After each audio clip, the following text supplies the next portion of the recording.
సంఖ్యాశాస్త్రం. ఇది మనకి ఎన్ని విధాలుగా ఉపయోగపడుతుంది, ఏ స్థాయి వరకు ఉపయోగపడుతుంది, చదువులో మనం జరగాల్సిన మార్పులు ఏమిటి ఇప్పుడు తెలుసుకుందాం. మన విద్యా విధానంలో గతంలో నేను వీడియోలో చెప్పాను, మన విద్యా విధానంలో జరగాల్సిన మార్పులు ఇవి చాలా ఉన్నవి. కాకపోతే అన్నీ ఒకేసారి చెప్పటం కుదరదు, అంత ఈజీ అవ్వదు, ఎమ్మటే అర్థం కాదు. నార్మల్ మాటలో మీకు చెప్పాలంటే నేను క్లియర్గా మీకు ఇప్పుడు అర్థమయ్యేటట్టు చెప్తాను. ఎందుకు చెప్తున్నాను అంటే మార్పు జరగాలి, అప్పుడే పిల్లల భవిష్యత్తు చాలా చక్కగా ఉంటుంది, మంచి ఫ్యూచర్ అందుకుంటారు. వాళ్ళ ఫ్యూచర్తో మన ఫ్యూచర్లు బాగుంటాయి, వాళ్ళ ప్రతిభతోటి మనందరి జీవితాలు చక్కగా ఉంటాయి. ఎలా ఉంటాయి అని క్వశ్చన్ వస్తుంది మీకు. ఎవరో ఒక బిడ్డ ప్రపంచంలో ఈ మొబైల్ కనిపెట్టింది, ఆ మొబైల్ ప్రపంచానికి ఉపయోగపడుతుంది. సో ఎవరైనా ఒక ప్రతిభ మంచిగా ఉంటే ఆ ప్రతిభ ప్రపంచానికి ఉపయోగపడుతుంది. పిల్లల భవిష్యత్తు కూడా అంతే, వాళ్ళ యొక్క ప్రతిభ మనకి ఉపయోగపడుతుంది అంతే తప్ప చెడు కాదు. చెడు ఎవరికి ఉపయోగపడదు, ప్రతిభ మాత్రమే ఉపయోగపడుతుంది. సో ఇప్పుడు 10th క్లాస్లో స్టడీ అని బాగా పిల్లల మీద స్ట్రెస్ ఉంది బాగా. అసలు ఈ స్టడీ మనకి ఎంతవరకు ఉపయోగపడుతుంది, ఏ విషయాలు ఉపయోగపడుతుంది, ఏ స్థాయి వరకు ఉపయోగపడుతుంది ఇప్పుడు తెలుసుకోండి నా ద్వారా.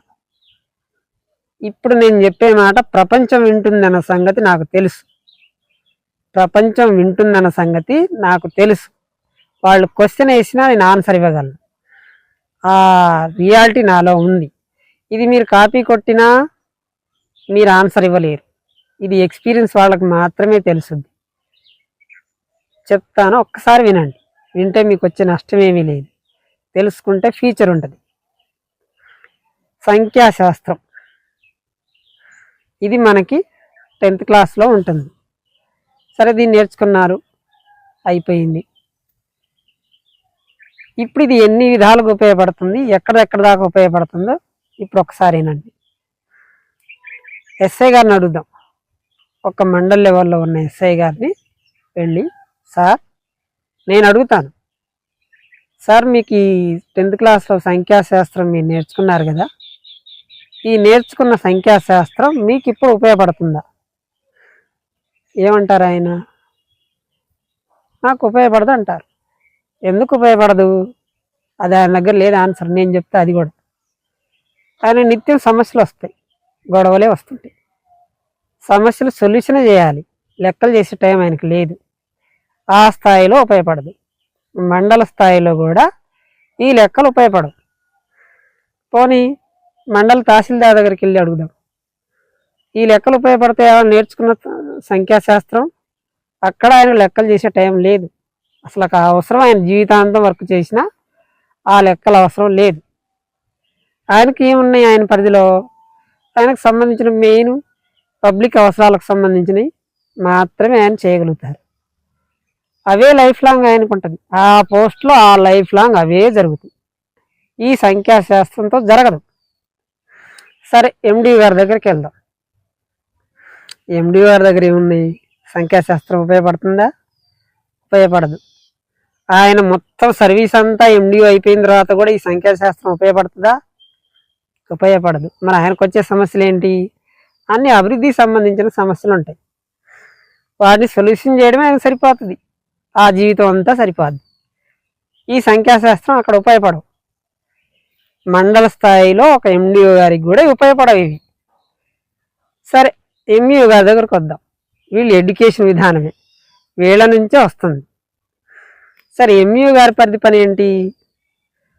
టీచర్లందరూ హాజరు సంఖ్య, వాళ్ళ యొక్క అన్ని ఇబ్బందుల సమస్యలు పరిష్కరించడమే సరిపోతుంది ఆయనకి. పైనుంచి వచ్చే గైడెన్స్ని, వీళ్ళ నుంచి వచ్చే ఇబ్బందుల్ని రెండింటిని సొల్యూషన్ చేసుకుంటుంటమే ఈయన చేయగలిగే పని. వీరికి ఉపయోగపడదు సంఖ్యాశాస్త్రం. ఈయన లైఫ్ లాంగ్ ఎంఈఓ గారు చేసినా కూడా, ఈయన ఇంకా పై స్థాయి చేసినా కూడా ఈ వీరికి ఉపయోగపడదు. ఎంఈఓ స్థాయిలో కూడా ఈ సంఖ్యాశాస్త్రం ఉపయోగపడుతుంది. సరే మండల్ లెవెల్లో ఉపయోగపడట్లేదు సంఖ్యాశాస్త్రం. సరే మనం డివిజన్ లెవెల్లోకి వద్దాం. ఆర్డీఓ గారికి ఉపయోగపడతాయా? ఇవే సమస్యలు మళ్ళీ ఆర్డీఓ డివిజన్ లెవెల్లో ఉంటాయి, అక్కడ ఉపయోగపడవు. పోనీ జిల్లా స్థాయిలో ఎస్పీ గారిని అడుగుదాం, సార్ మీకేం ఉపయోగపడుతుంది ఈ సంఖ్యాశాస్త్రం ఎక్కడ? అక్కడ ఉపయోగపడదు. అక్కడ ఏం ఉపయోగపడతాయి? నిత్యం ఆయనకి గొడవలే ఎదురైతాయి. ఆ సమస్యను సొల్యూషన్ చేయడమే ఆయనకు సరిపోతుంది.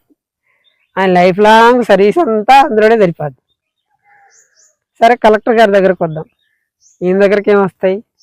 ఈయన దగ్గర గొడవలు వస్తాయి, ప్లస్ అభివృద్ధి వస్తాయి, ఇబ్బందులు వస్తాయి. 3 రకాల సమస్యలు వస్తాయి. ఈ 3 రకాల సమస్యల్ని ఒక్కొక్క సమస్యకి కొన్ని రోజులు టైం పడుతుంది, సంవత్సరాల టైం పడుతుంది వాళ్ళకి. అదే సరిపోద్ది వాళ్ళకి. ఈ సంఖ్యాశాస్త్రం వాళ్ళు నేర్చుకున్నది ఆ స్థాయిలో ఒక జిల్లా స్థాయి కలెక్టర్ కూడా ఉపయోగపడదు. ఓన్లీ స్టేట్ లెవెల్కి వద్దాం. స్టేట్ లెవెల్లో వస్తే ఉపయోగపడుతుందా? అక్కడ ఉన్న ఆఫీసర్లకి ఇవే సమస్యలు, పెద్ద పెద్ద సమస్యలన్నీ వాళ్ళ చుట్టుముట్టుంది. అక్కడ ఇవే వాళ్ళకి ఎదురై ఉన్నాయి.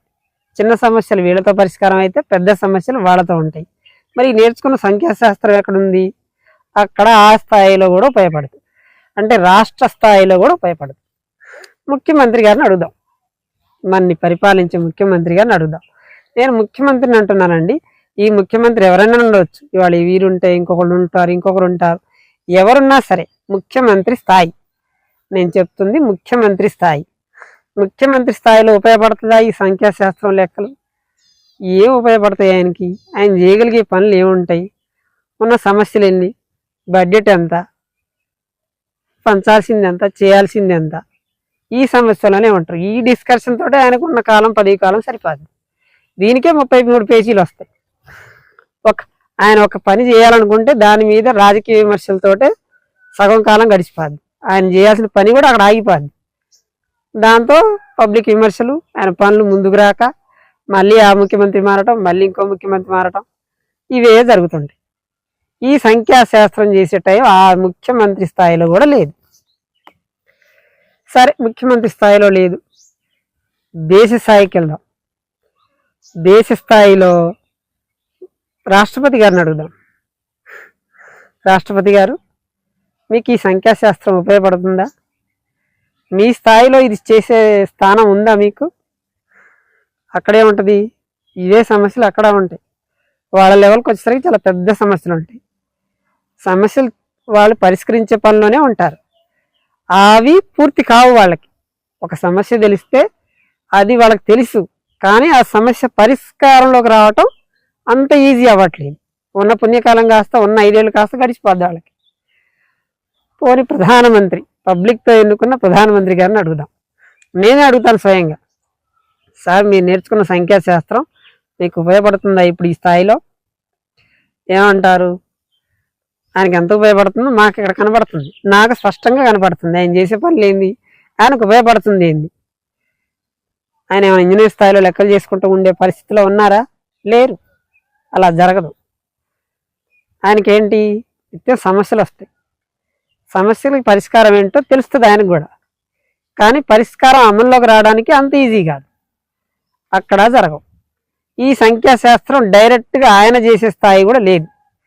అంటే ప్రధానమంత్రి, దేశానికి ప్రధానమంత్రి స్థాయిలో కూడా ఈ లెక్కలు ఉపయోగపడవు. సరే ప్రపంచ స్థాయి దగ్గరికి వెళ్దాం మనం. అమెరికా స్థాయిలో ఇదే ప్రధానమంత్రి స్థాయిలో ఉన్న వాళ్ళకి ఉపయోగపడుతుందా? కొన్ని పాకిస్తాన్ ప్రధానమంత్రికి ఉపయోగపడుతుందా? చైనా ప్రధానమంత్రికి ఉపయోగపడుతుందా? జపాన్ ప్రధానమంత్రికి ఉపయోగపడుతుందా? రష్యా ప్రధానమంత్రి గారికి ఉపయోగపడుతుందా? పోనీ ఈ లెక్కలు చేసే పరిస్థితిలో వాళ్ళు ఉన్నారా? లేరు. ఆ పరిస్థితి వాళ్ళకి లేదు.